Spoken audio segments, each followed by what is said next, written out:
Privilege ആണ് ആണുങ്ങൾക്കുള്ളത്.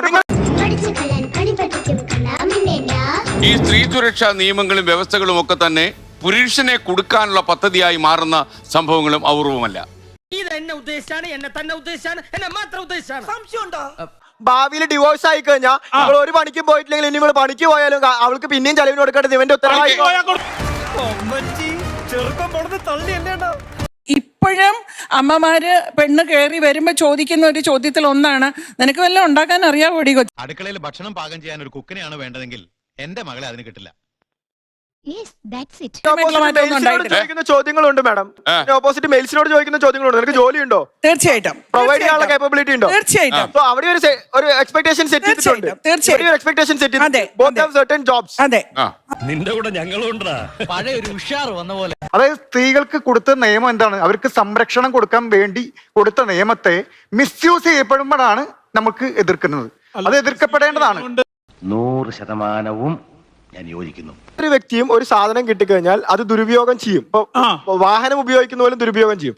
അതിന് proper ആയിട്ടൊരു ഗൈഡ് ലൈൻസും ആ ഗൈഡ് ലൈൻസ് പാലിച്ചിട്ടില്ലെങ്കിൽ അതിനുള്ള ശിക്ഷയുമുണ്ട്. സ്ത്രീപക്ഷ നിയമങ്ങൾ എന്താണുള്ളത്? 5000 രൂപ ഫൈനോ?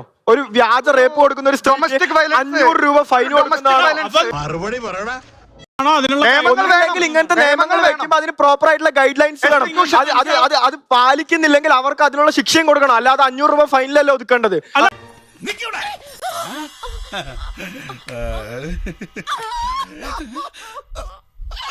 അയ്യോ, എന്തിനാ കരയുന്നത്?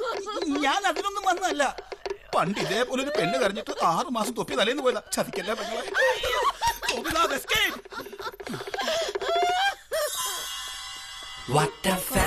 ഇവിടെയുള്ള പ്രിവിലേജ് ആയിട്ടുള്ള പുരുഷന്മാര് മാത്രമേ അതിന് ബോധമില്ലെന്ന് മനസ്സിലായി. പ്രിവിലേജ് ആണ് ആണുങ്ങൾക്കുള്ളത്. ഒരു സാധനം അവിടെ ഉണ്ടാക്കി വെച്ചിട്ട് അതിനായിട്ട് എല്ലാം അടിച്ചേൽപ്പിക്കും. ജീവിതം കൈവിട്ട് പോകാൻ താമൂട്ടാ. എല്ലാം ഇട്ടെറിഞ്ഞ് വല്ല കാശിക്കോ രാമേശ്വരത്തോ പോയി ഭജന ഇരുന്നാലോ ഒന്ന് ആലോചിക്കാൻ. താങ്കളുടെ പേരിൽ ഒരു സ്ത്രീ പരാതി കൊടുത്തു. താങ്കൾ പീഡിപ്പിച്ചു. താങ്കൾ കേൾക്കില്ല. എന്ത് ചെയ്യും? താങ്കളുടെ ലൈവ് ലൊക്കേഷൻ ഇട്ട് താങ്കളെ പോലീസ് സ്റ്റേഷൻ കൊണ്ട് അറസ്റ്റ് ചെയ്യും. അറസ്റ്റ് ചെയ്തതിനു ശേഷം 14 ദിവസം റിമാൻഡ് ചെയ്യും. അതിനുശേഷം താങ്കൾ ട്രയൽ കൊല്ലങ്ങൾക്ക് ശേഷം, അതായത് 5-6 വർഷങ്ങൾക്ക് ശേഷം താങ്കൾ നിരപരാധിയാണെന്ന് തുടങ്ങി. ആ താങ്കൾ അനുഭവിച്ച മെന്റൽ അഗണി, താങ്കൾക്കുണ്ടായ ഡിഗ്നിറ്റി, താങ്കൾക്ക് ഫാമിലിക്ക് ഉണ്ടായ പ്രശ്നങ്ങൾ, ഇതൊക്കെ നമുക്ക് തരണം ചെയ്യാൻ പറ്റുമല്ലോ?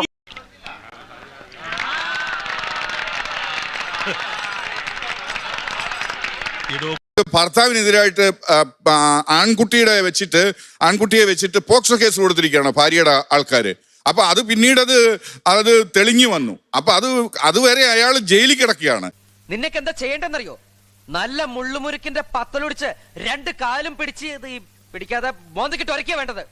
എന്താണ് നിന്റെ ഉദ്ദേശം? ആരാണ് നിന്റെ പിന്നില്?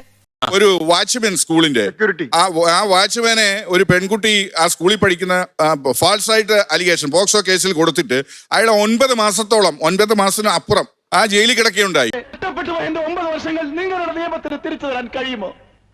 എന്റെ യൗവനം, എന്റെ ഭാര്യ, എന്റെ കുഞ്ഞ്, എന്റെ ജീവിതം, എന്റെ എല്ലാം